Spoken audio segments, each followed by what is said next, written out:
Mais peut-être un angle mort qui n'est pas un angle mort spécifique à l'analyse européenne, c'est effectivement sur cette question de l'expansion des attaques. Dans la plupart des cercles des chercheurs, des analystes, des représentants des gouvernements qui cherchent à comprendre l'extension des attaques terroristes au-delà du Sahel, il y a justement une focalisation sur les attaques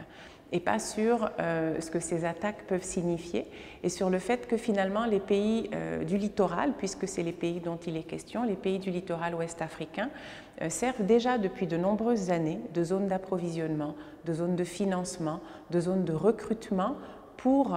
avoir tout ce qu'il faut pour mener des attaques dans les pays du Sahel. Et donc cette connexion entre le Sahel et l'Afrique de l'Ouest est une dimension analytique clé à prendre en compte.